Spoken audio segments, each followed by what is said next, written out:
Hello बच्चों, आज आपके लिए है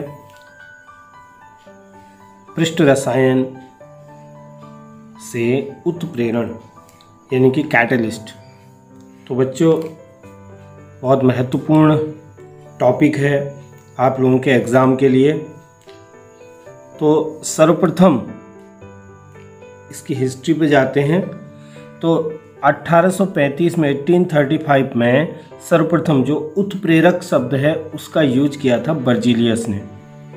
1835 में वर्जिलियस ने सबसे पहले उत्प्रेरक शब्द का प्रयोग किया था। बच्चों, उत्प्रेरक क्या होते हैं? मानते हैं कि जैसे कोई रिएक्शन हो रही है और उस रिएक्शन की हमने स्पीड को बढ़ाना है, उसकी गति को बढ़ाना है, तो हमें क्या करना पड़ेगा? उसमें कुछ चीज़ मिलानी पड़ेगी। कोई ऐसी चीज़, अगर हम किसी चीज़ को उसमें मिक्स करते हैं और वो अभिक्रिया में पार्टिसिपेट करेगा तो हमारा प्रोडक्ट चेंज हो जाएगा।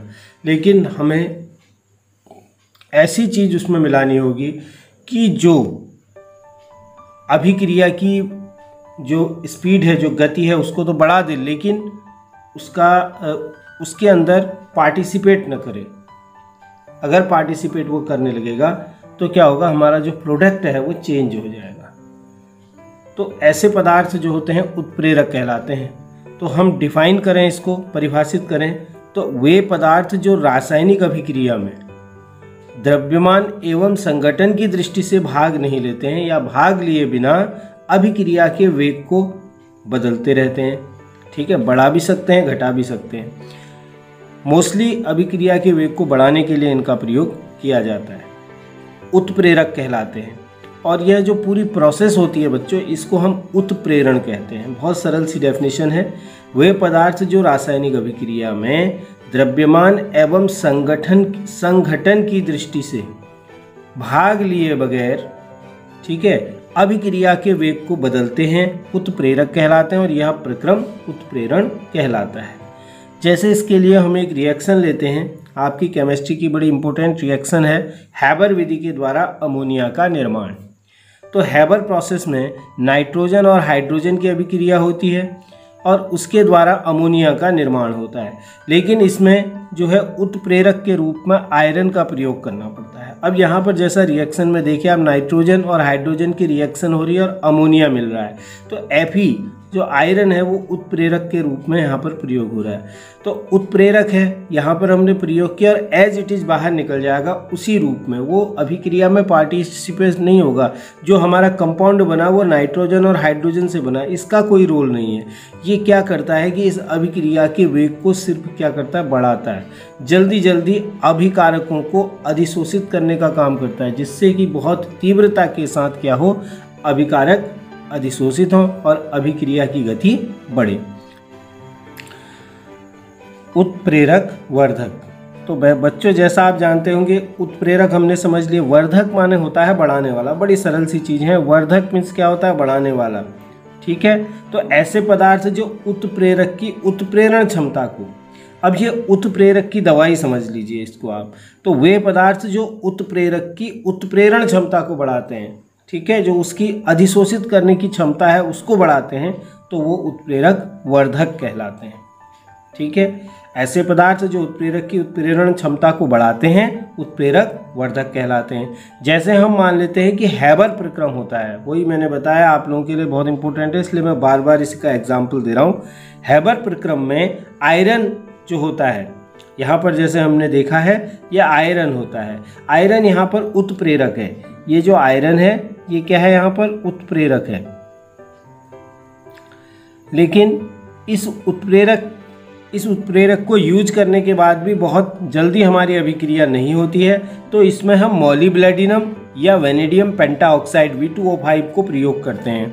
तो वेनेडियम पेंटाऑक्साइड और मॉलिब्लेडिनम क्या करता है कि इसकी क्रियाशीलता को बढ़ाता है, यानी कि इसके उत्प्रेरकीय गुण को और अधिक बढ़ाता है, उत्प्रेरकीय क्षमता को और अधिक बढ़ाने लगता है। तो मॉलिब्लेडिनम MO यहाँ पर क्या है? उत्प्रेरक वर्धक है। तो क्या हुआ?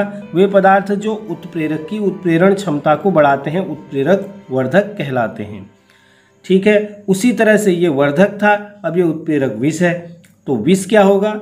ऐसे पदार्थ जो उत्प्रेरक की उत्प्रेरण क्षमता को कम कर देते हैं या नष्ट कर देते हैं, ठीक है, उत्प्रेरक विष कहलाते हैं। कभी कभी ये यूज होते हैं और अगर इनका उपयोग हो गया कभी जहाँ पर अनचाही जगह पर तो अभिक्रिया को ख़त्म कर देते हैं। तो वे पदार्थ जो उत्प्रेरक की उत्प्रेरण क्षमता को नष्ट करते हैं उत्प्रेरक विष कहलाते हैं। यदि हम इसी हैबर प्रक्रम में अगर H2S गैस यहाँ पर मिला दें या CO मोनोऑक्साइड मिला दें तो आयरन की उत्प्रेरण क्षमता खत्म हो जाएगी। आयरन की जो उत्प्रेरण क्षमता है, जो कार्य करने की क्षमता है, वो यहाँ पर समाप्त हो जाएगी। तो इसको हम कहते हैं उत्प्रेरक विष। वे पदार्थ जो उत्प्रेरक की उत्प्रेरण क्षमता को नष्ट करते हैं या कम करते हैं उत्प्रेरक विष कहलाते हैं। यदि हैबर प्रक्रम में H2S गैस की जगह पर कार्बन मोनोऑक्साइड को मिला दिया जाए, ठीक है, तो यह अभिक्रिया यानी कि अभिकारक वो उत्प्रेरक की उत्प्रेरण क्षमता को समाप्त कर देगा। बच्चों अब नेक्स्ट टॉपिक की तरफ बढ़ते हैं। अब फिर हमारे प्रकार हैं भौतिक अवस्थाओं के आधार पर उत्प्रेरकों के प्रकार।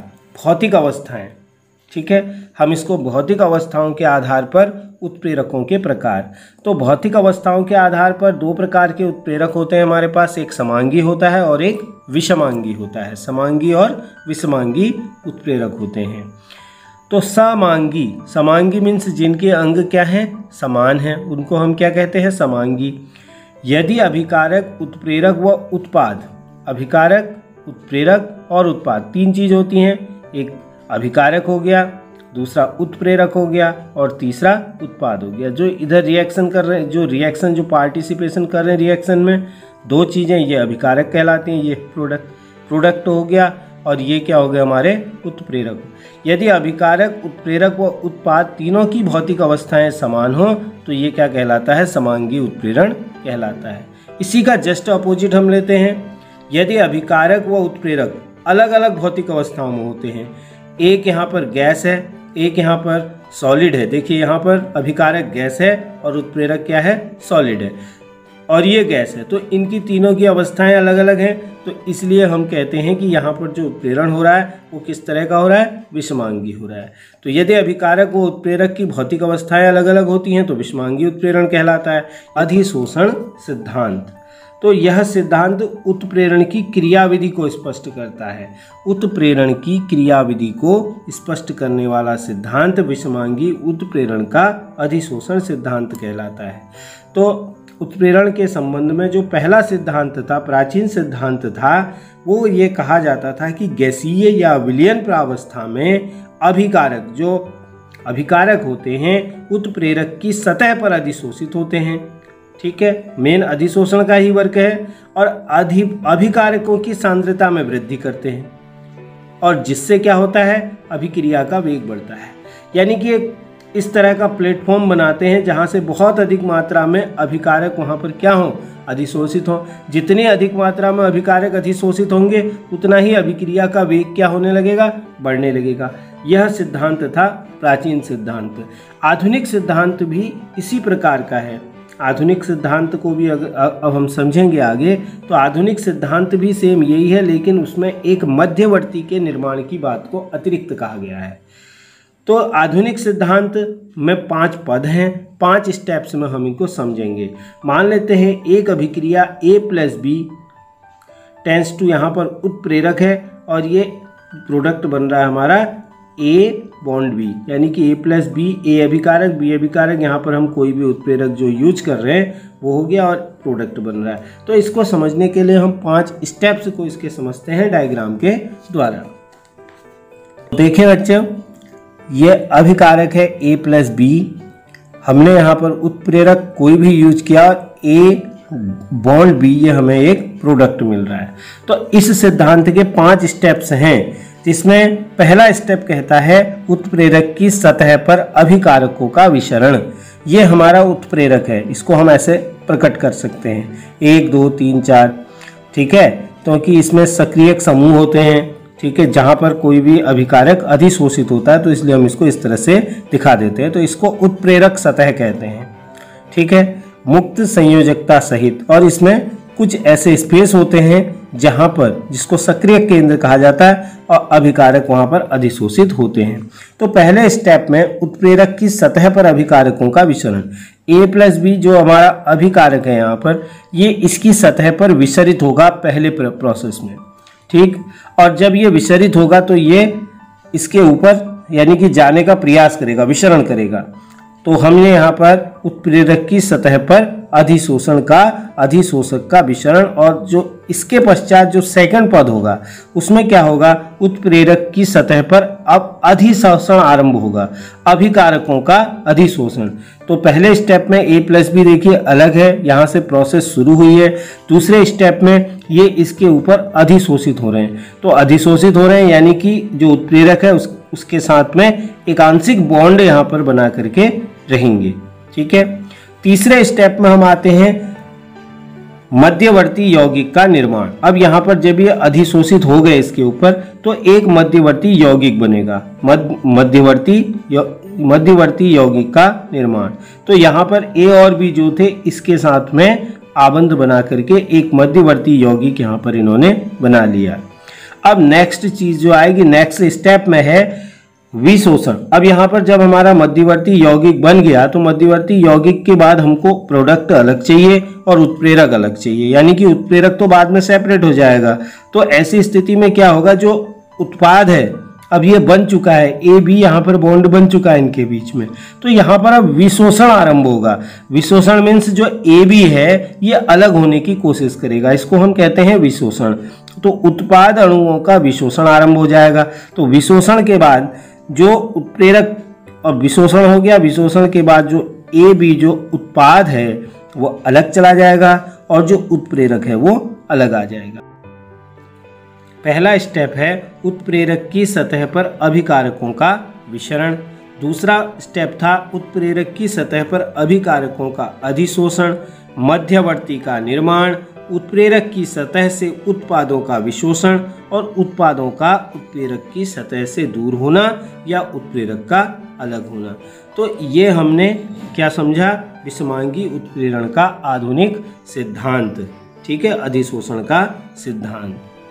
अब उसके बाद बच्चों है ठोस उत्प्रेरकों की कुछ विशेषताएं है। उत्प्रेरक की सक्रियता उसके अवशोषण की प्रबलता पर निर्भर करती है, ठीक है, कितना अवशोषण होगा, रसोवशोषण की प्रक्रिया प्रबलता पर।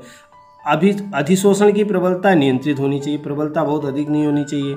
अगर बहुत अधिक मात्रा में अधिशोषण करने लगेगा या अपनी नियत मात्रा से नीचे वो अधिशोषण करने लगेगा तो ऐसी स्थिति में क्या होगा, अभिक्रिया की दिशा बदल जाएगी। सबसे अच्छे उत्प्रेरक हमारे डी ब्लॉक में होते हैं। क्यों होते हैं, क्योंकि डी ब्लॉक में अयुग्मित इलेक्ट्रॉन उपस्थित रहते हैं। डी ब्लॉक की खासियत क्या होती है, इसमें अयुग्मित इलेक्ट्रॉन उपस्थित रहते हैं। तो डी ब्लॉक के जो उत्प्रेरक हैं जैसे प्लैटिनम है, आयरन है, निकिल, हम इनका उपयोग अक्सर करते हैं। तो सक्रियता मतलब उत्प्रेरक की सक्रियता अधिशोषण पर डिपेंड करती है, कौन उत्प्रेरक कितना अधिक अधिशोषण कर रहा है। जो उत्प्रेरक अधिशोषण, लेकिन ऐसा होना चाहिए प्रत्येक अभिक्रिया के लिए अधिशोषण की दर भी एक फिक्स होनी चाहिए। अगर बहुत अधिक मात्रा में अधिशोषण होगा तो भी, अगर आवश्यकता से अधिक होगा तो भी अभिक्रिया का जो अभिक्रिया की दिशा है वो बदल जाएगी, और अगर कम मात्रा में होगा तो भी अभिक्रिया की दिशा बदल जाएगी। वर्णात्मकता यानी कि चयनात्मकता भी इसको कहते हैं। उत्प्रेरक की चयनात्मकता किसी अभिक्रिया को दिशा देकर उत्पाद बनाने की क्षमता है, ठीक है। तो एक विशेष अभिक्रिया के लिए एक विशेष उत्प्रेरक का होना आवश्यक है, यानी कि एक अभिक्रिया, तो जैसे CO है 3H2 के साथ हमने इसकी रिएक्शन, हाइड्रोजन के साथ कार्बन मोनोऑक्साइड की रिएक्शन करा रहे हैं। अगर निकिल उत्प्रेरक थे तो CH4 प्राप्त होता है। अगर जिंक ऑक्साइड को इसमें रखते हैं उत्प्रेरक के रूप में तो CH3OH प्राप्त होता है। और कार्बन मोनोऑक्साइड के साथ H2 की अभिक्रिया कराने पर ही कॉपर चूर्ण का प्रयोग करते हैं तो उनको फॉर्मेल्डिहाइड प्राप्त होता है। तो बच्चों ये था ठोस उत्प्रेरकों की महत्वपूर्ण विशेषताएं, ठीक है। अब इससे आगे हम एंजाइम उत्प्रेरण और जियोलाइटों के आकार वर्णनात्मक उत्प्रेरण की चर्चा करेंगे नेक्स्ट वीडियो में। तब तक के लिए